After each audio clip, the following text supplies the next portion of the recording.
Buongiorno! Today I'm gonna be doing my March wrap-up. March was an amazing reading month. I managed to read 12 books and I participated in 2 readathons. I also watched like 10 movies and binge watched a couple shows. So let's get started. The first book I read in March was A Lady's Guide to Petticoats and Piracy by Mackenzie Lee. So I listened to the audiobook for this and I really love the narrator. She had like a British accent, which was absolutely perfect. As much as I agree with all of the criticisms of this book and that it's not as strong as the first book, I actually preferred this one to the first book. An all-female cast in this book and it's all about female issues. Felicity is trying to get into medical school, so we deal a lot with the sexism that was evident in that time. This book is all about girls helping other girls, trying to make their dreams come true. I really loved this book. The female friendships was the strongest part about this book. I believe I gave it 4 stars. Definitely recommend this book if you really loved A Gentleman's Guide to Vice and Virtue. Monty and Percy show up in this one too. I really love those scenes. Overall, it was a really fun read and I highly recommend it. Next, I read Moongirl and Devil Dinosaur. She's a 9-year-old girl and she's a science genius. Her sidekick is a dinosaur, like an actual dinosaur from the dinosaur age. I loved this one. It was so awesome. I just loved seeing like a 9-year-old girl just be amazing and so smart and save everybody. I'm really excited to check out volume 2. I'm not sure if I'm gonna read like all of the volumes, but this one ended on a cliffhanger, so I really want volume 2. Next, I listened to another audiobook, but I also read parts of this book. Fame, Fate, and the First Kiss by Casey West. So this is Casey West's newest release. It came out in February. I'm a diehard Casey West fan. I've loved every single one of her books, and some of her books are some of my favorites of all time. She's one of my all-time favorite authors, and especially my favorite romance/contemporary author. I already knew going into this that I would love it, and I did. I loved it so much. So it's about Lacey, who was actually a side character in Love, Life, and the List. Some of the other characters from Love, Life, and the List show up in this one too. Lacey has been dreaming of being an actress ever since she was in 6th grade, and she finally gets her big break. She gets to be this super famous actor's co-star in this upcoming zombie movie. She moves to LA to work on this movie. Most of the book is set on the movie set. I love that it didn't follow this traditional storyline of the main character falling in love with like her co-star. I love that the romance was with her and somebody else. I'm not gonna spoil it, but I really love the romance and it was so adorable. Casey West really did her research. She said that she went on movie sets and she talked to all of her friends that were actors. It was just so cool. I think this is one of the coolest settings I've ever read about in a YA book. It was just so awesome just reading about her acting in a movie and her going around the movie set. And there's also snippets of the script of the movie in this book. Even though the movie is like a zombie movie, I wish it was like a real movie. Like I want to watch the movie now because I read some of the script and the script was actually pretty good. I gave this book 5 stars and I highly recommend if you love Casey West or contemporary romance. Is definitely a book you want to check out. The next book, also an audiobook. So after loving The 7 Husbands of Evelyn Hugo and it being one of my favorite books of all time, I really wanted to read all of Taylor Jenkins Reid's backlist titles, and the only backlist title that was available through audiobook was Maybe in Another Life. So I checked out Maybe in Another Life and I listened to it and oh my god, it was so good. As soon as I started listening to it, all I wanted to do was listen to Maybe in Another Life. It was amazing. The concept of this is so fascinating. Told in 2 different timelines. So in one timeline, main character makes one decision, and in the other timeline she makes a different decision, and those 2 decisions lead to 2 completely different lives. That's why it's called Maybe in Another Life, because we see 2 different possibilities for the main character. In one possibility she ends up with one guy, in the other life she ends up with a different guy. Even though the storylines do overlap and certain events happen in both storylines, the way they unravel and the way they happen is very different from story to story. Taylor Jenkins Reid handled this storyline really well, and I love how she tied everything up at the end. Really, my favorite storyline was the one with Henry. I love him so much. But it's gonna sound like very vague, but if you read the book, you know what I'm talking about. So there's this huge revelation that her best friend finds out, and the way she finds out about it, I enjoyed it much more in the other storyline with Ethan.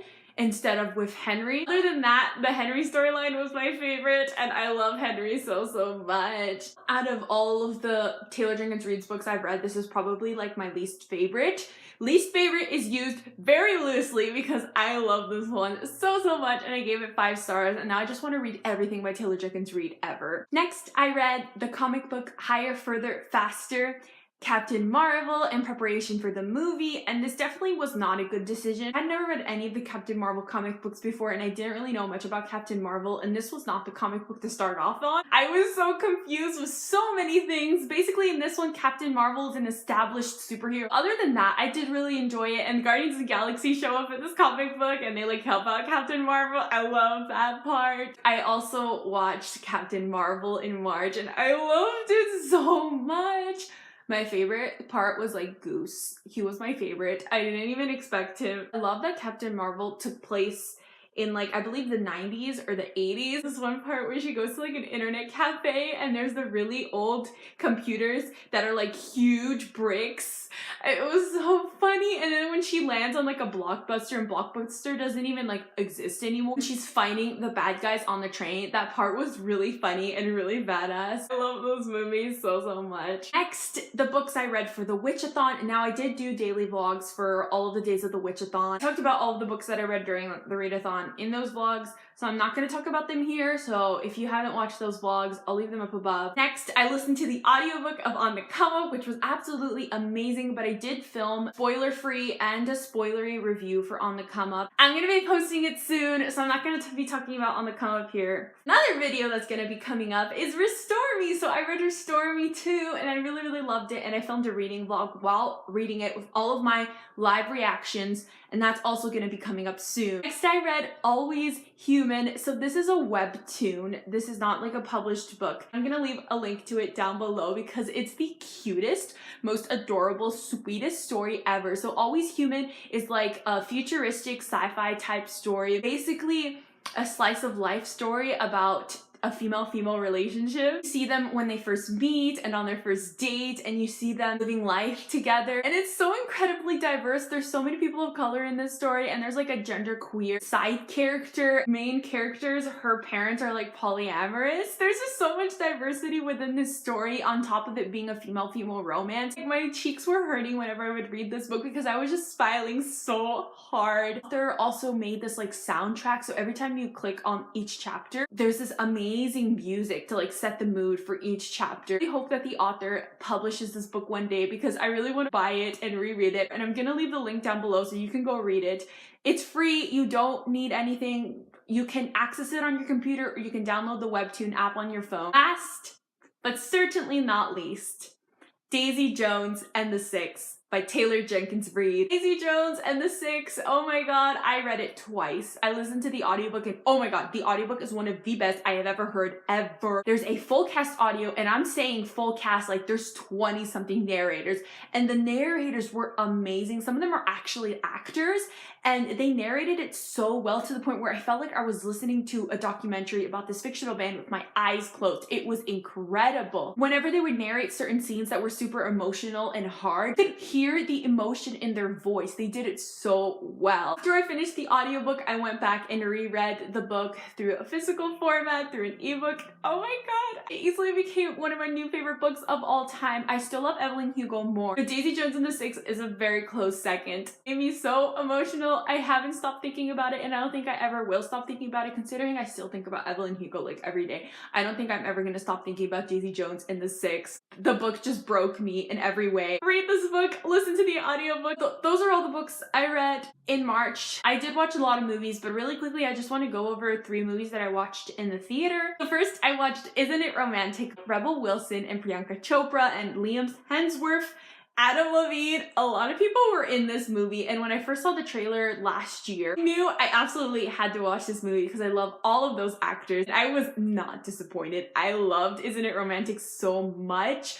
I love that it made fun of romantic comedies, but it also was a romantic comedy. I loved it. It was so funny and so entertaining. Highly recommend Isn't It Romantic? And I already talked about Captain Marvel, and I also watched To Kill a Mockingbird. So there was a TMC Classic special this month where they were showing To Kill a Mockingbird, and I realized that I've never actually seen To Kill a Mockingbird, even though I read the book for school, and I really, really loved it. It's one of my all-time favorite classics, so I figured I should go watch it. Why not? And I did, and I really, really enjoyed it. It was such a faithful adaptation, like to the letter. Direct quotes from the book, and it didn't change anything. Gregory Peck was amazing. I understand now why Harper Lee said nobody else can play Atticus, only Gregory Peck, because he did such an amazing job, and all the other actors did such a great job. I love the voiceover. Those were done so, so well, and the whole town, the whole set of the movie looked so good. It's so much like how I imagined the town originally. It was such a well done movie, and I'm really happy I saw it. So that's all for this video. Comment down below what movies and books you read/watched in March and what were your favorites.